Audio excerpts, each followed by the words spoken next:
In today's lecture, we will discuss the exercise of chapter number 5. So, coming to the MCQs part, the first MCQs is an individual list item can contain another entire list called dash. कि एक item के अंदर अगर हम एक entire list अगर create करना चाहेंगे तो ऐसी लिस्ट का क्या नाम होता है। तो इस पे से first option is order list, second is unordered list, third nested list, fourth definition list. तो इस पे जो करेक्ट ऑप्शन है वो है nested list. The second MCQs, HTML is not a dash language, is not a। तो HTML वैसे क्या होती है, मार्कअप लैंग्वेज होती है, लेकिन आपसे पूछा क्या गया है HTML is not a dash language, programming, markup, both, none. तो इसका जो करेक्ट आंसर है वो है programming. The third MCQs is web pages can be created and modified by using dash. आपके जो वेब पेजेस होते हैं, HTML डॉक्यूमेंट होती हैं, वो आप किस सॉफ्टवेयर की मदद से बना सकते हैं। The first one is notepad plus plus, notepad, text edit, all of above. तो अगर आपको याद हो तो मैंने आपको बताया था वेब पेजेस बनाने के लिए हमें एक टेक्स्ट एडिटर की ज़रूरत होती है, और वो टेक्स्ट एडिटर किसी भी तरह का हो सकता है। तो नोटपैड एक टेक्स्ट एडिटर है, यस। टेक्स्ट एडिट एक टेक्स्ट एडिटर है, यस, फॉर एप्पल मैकिन्टोश। और नोटपैड प्लस प्लस भी एक टेक्स्ट एडिटर है, इसके अंदर कुछ एक्स्ट्रा फंक्शनैलिटीज आ जाती हैं नोटपैड से। तो इसका जो करेक्ट आंसर होगा वो होगा all of above. Coming to the fourth MCQs, an HTML element usually consists of a dash tags, नहीं आना, of dash tags। कि एक HTML element के अंदर कौन कौन से tags exist करते हैं आमतौर पे, start and none of। तो इसका जो correct answer है वो है start and end tag।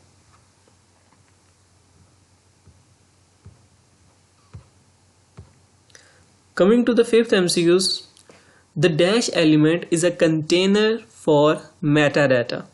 Container means जिसके अंदर लिखा जाए, कि कौन सा ऐसा एलिमेंट है जिसके अंदर metadata लिखा जाता है। अब क्वेश्चन ये अराइज होता है कि metadata क्या होता है। metadata is data about data। जो भी आपने डाटा लिखना है, जो कि आपका असल कंटेंट है, उस असल कंटेंट के बारे में जो भी data, extra functionalities, additional information होती है, उसे आप कहते हैं मेटाडाटा। तो मेटाडाटा आप किस एलिमेंट के अंदर लिखते हैं, इससे पहले ये जानना ज़रूरी होगा कि आपका जो असल डाटा होता है वो किस एलिमेंट में आप लिखते हैं। तो आपका जो असल कंटेंट, असल डाटा, असल जो आपने अपने वेब पेज पर चीज़ें शो करवानी होती हैं, वो आप बॉडी टैग में लिखते हैं। बॉडी टैग में आप वो लिख देते हैं। अब एक और टैग होता है, एक और मेन सेक्शन होता है head tag, head section. Head section के अंदर मैंने आपको बताया था कि आप डिफरेंट स्टाइल्स की information, different extra information about the web page लिखते हैं। तो इसका जो करेक्ट आंसर होगा वो होगा head tag. The sixth MCQ is to save the HTML page you can use dash as file extension. तो दो तरह की फाइल एक्सटेंशन आप इस्तेमाल कर सकते हैं, HTML एंड HTML, यस। तो इसका जो करेक्ट आंसर होगा वो होगा both 1 and 2। There are dash of headings in HTML document. तो टोटल नंबर ऑफ हेडिंग्स आपको मैंने बताया था H1 to H6। सो इसका करेक्ट आंसर होगा ऑप्शन नंबर 3।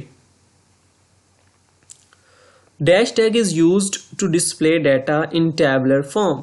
कौन सा टैग से आप टेबुलर फॉर्म में डाटा रिप्रेजेंट कर सकते हैं। सो इसका करेक्ट आंसर है टेबल।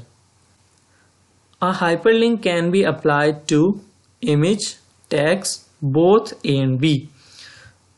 इसका जो करेक्ट आंसर है वो आपको पता है, बोथ A and B।